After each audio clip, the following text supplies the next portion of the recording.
All right, y'all, Sisters, season 6, episode 10. Let's get into this recap.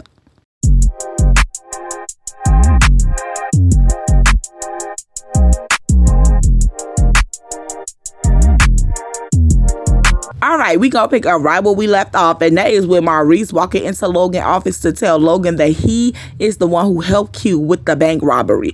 And he is ready for his orange jumpsuit and his pack of noodles. He is telling Logan to lock him up and throw away the key. And Logan like, but hold on, wait a minute, little baby. I got more questions.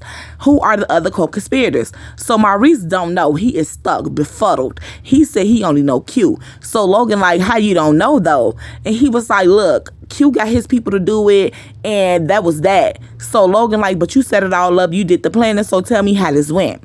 Now, of course, Maurice got to get into care of the child. And he was like, early one morning, I called Q and told him to gather up the posse, and we staged the robbery at my house.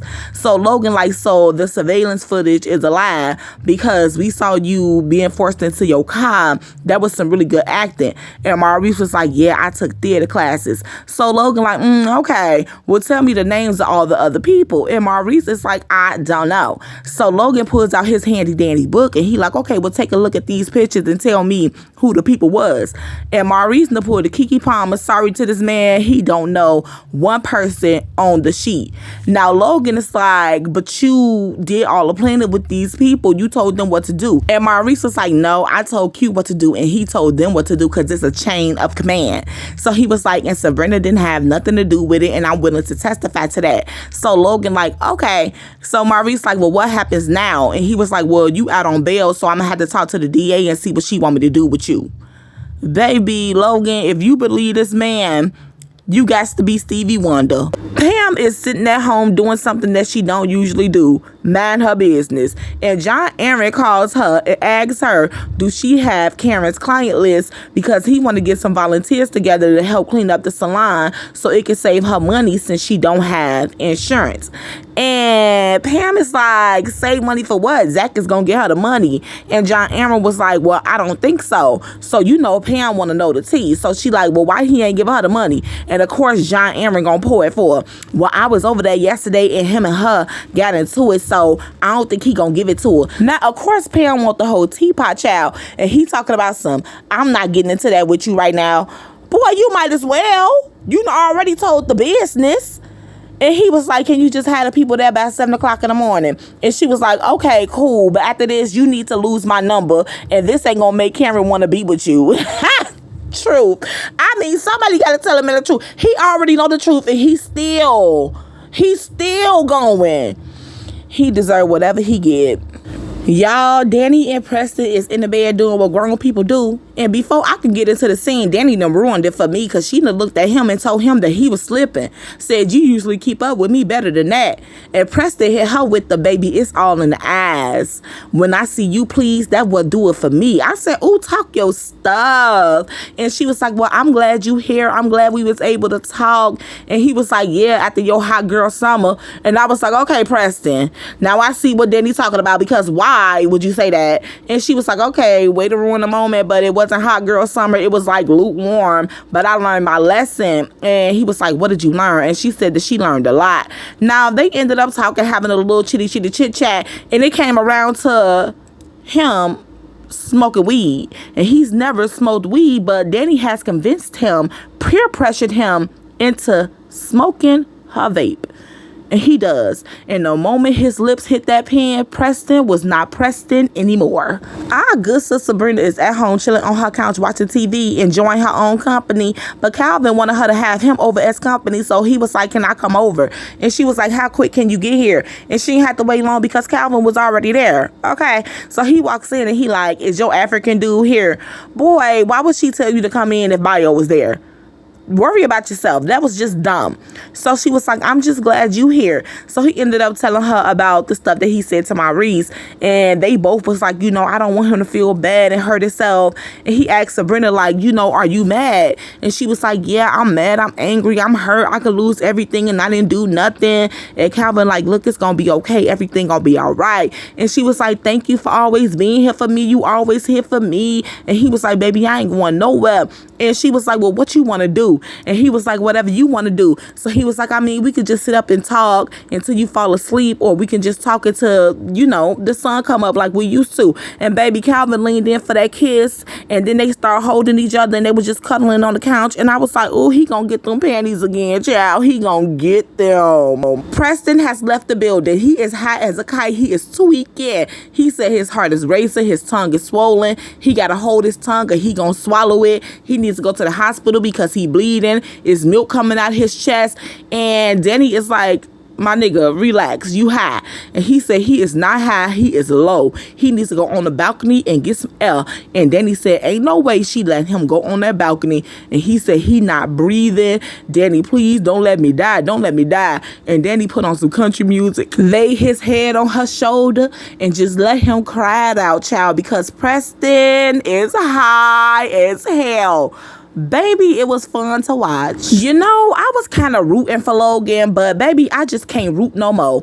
So he comes back from talking to the DA, or so he say, and he tells Maurice to come back in the morning. So Maurice like, but did you tell them that Sabrina didn't have nothing to do with it? It was just me and Q. And he was like, yeah, just come back in the morning. Here's my card. So are you ready for this? And Maurice was like, ready for what? And he was like, 15 years in jail. And Maurice like, if that's what it takes. So Logan like, or you can cut a deal, but you got to get Sabrina up. So Maurice like, she didn't do anything. And Logan gonna say, I know she did. Why you doing this? Why you keep lying? How about you go home and think about it? And Maurice is like, baby, I already thought about it. And he was like, okay, well, you can get a 15-year minimum. Like, that's not easy. And Maurice is like, she did not do it. I'm turning myself in. And Logan was like, okay, see you tomorrow. Baby, y'all ready for my conspiracy theory? Because I be right, okay? I know I am. Y'all remember when Logan and Danny went on a double date with Bayo and Sabrina? And Logan was telling Bayo, like, you look familiar. Like, you look familiar. I know you. And Bayo was like, nah, you don't know me. He know him. Logan know that Bayo is doing something dirty. And he thinks that Bayo and Sabrina is together. And then her bank got robbed. So it's like you in with the dirty shit with him. That's what he thinking. I'm telling y'all, I am tic-tac-toe 3 in a row connect 4 for y'all right now. He think that Sabrina is in the bullshit with Bayo, and now he at her throat. And he need to get up off my good sis because she ain't did nothing. She met a man, don't even know him like that. He ain't even got the kitty cat yet, sir. So Karen was on the phone with her doctor, and she was telling the doctor that she need a copy of something because she think that she left it at the office. So you telling me that you ain't know that blank piece of paper was up in there, girl? Because I'm sure you looked at them results before you walked up at the office. But anyway, she had called Pam, and Pam was telling her, like, we at the salon cleaning up, like, Aaron organized this, he's supervising, we trying to get back to work. And she was like, I'm on my way, somebody gonna get hurt. Baby, not appreciative, not grateful, not trying to thank Aaron at all. That man is sitting there doing something nice, busting his balls, trying to get your salon back up and working, and you sitting there, I'm on my way, somebody gonna get hurt. Girl, that Pam would have said that Zach was the one who put that together. She would have been extremely happy, running, skip, jumping, and hopping to the salon. Now, it is the morning after the shenanigans, and my baby daddy is up early looking like he looking, and he said he is up because he got to keep an eye on Fatima. And she said that she is good. And he was like, okay, well, you had time to think about it. And you know that you was wrong for going over there. And she said she was wrong, but she don't regret going over there because she got to set boundaries. And he was like, okay, well, thank you for trusting me that I didn't have sex with her. And she was like, yeah, I knew that you weren't going to do that. And he was like, well, why you say it like that? You say it like you don't trust me. And she was like, yeah, I trust you. Now, he was like, before you leave, I already told her that I was going to help her with her shop. And she was like, you did? And he was like, look, I'm going to call Pam and drop the check off to Pam. I ain't going to say nothing to nobody. And Fatima was like, well, is that what you want to do? And he was like, yeah. Are you cool with that? And she was like, look, Zach, I don't hate her. I just want her to leave you alone. That's it. And he was like, look, I promise, I get it. I ain't going to say nothing to her no more. I'm done. Unless the baby is his, and then they're going to figure it out from there. So then he was like, okay, what's going on with my son? And she said that they got a meeting with the lawyer at 9 o'clock. And he was like, are you going to be there for that? And she was like, yeah, I'm going to be there for that. But why you still helping her with her son? Help the girl, okay? Help the girl. She need a helping hand. Lift her up, child. For anybody ever wondering why I call Gary and Hayden sis, This is why. So Hayden wakes up and he looking for Tamara, but Tamara is gone. So he leaving her voicemails. He's stalking her, right?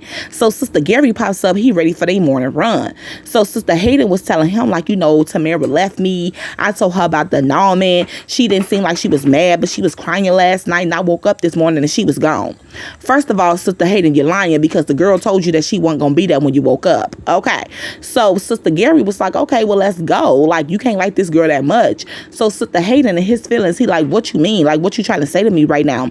And Sister Gary was like, boy, you just met her. And Sister Hayden was like, but I like her. And Sister Gary was like, well, she gone now. And Sister Hayden was like, well, what's wrong with you, man? And Sister Gary was like, it's best to just leave her alone right now before you really fall for her. And Sister Hayden was like, you projecting, you talking about you and Andy, this ain't that.